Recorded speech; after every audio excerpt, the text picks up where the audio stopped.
Number one,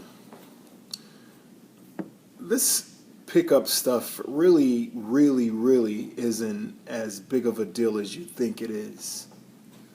I think a lot of people kind of get nervous about the idea, and that's why they sit up and watch 1,000 videos over and over, and they read all this content, and they never get out there and do anything because they think it's a big deal.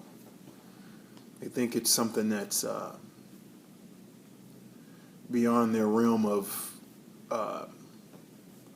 destroying fear, or the fear that they're facing regarding getting out and just doing something.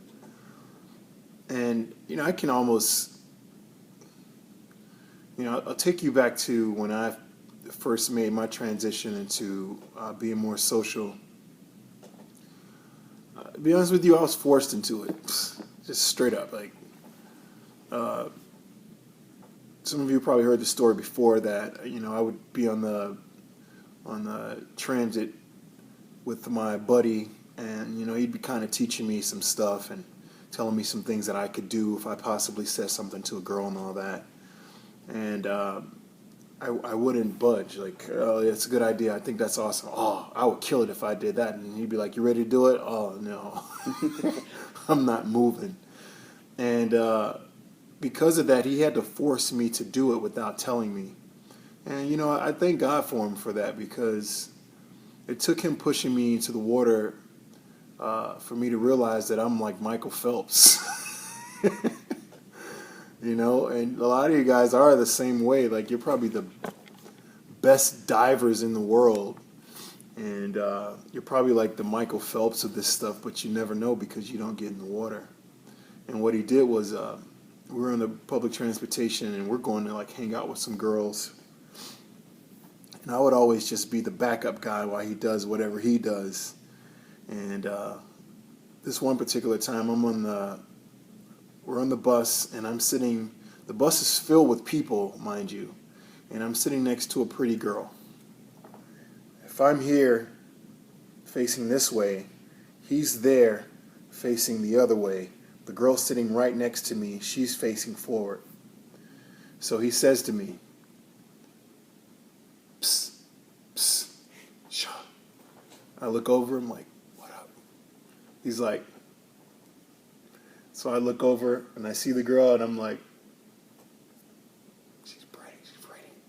And he's like, you think she's pretty? And I'm like, yeah, I think she's hot, dude. And he stands up and yells, and it says, well, say something to her then. Say something. She's a cute girl. You're a nice looking guy. Say something to her. And he kept going on and on about this. So I'm like, I wish this dude would sit down and shut up, because I'm not going to say a word to this girl, even though you're saying that.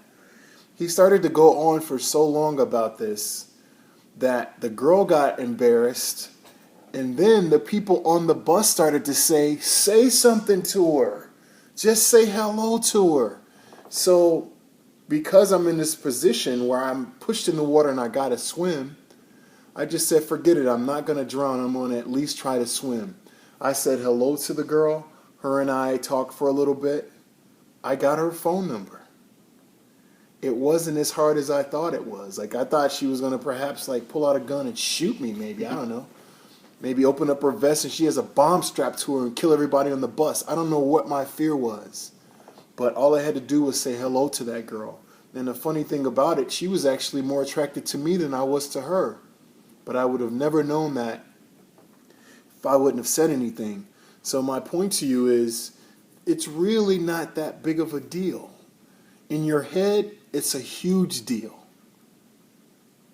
But in reality, it's not that big of a deal. It's just like going to Great America for the first time, man. Those roller coasters are huge. But when you finally get on, you're going to love them.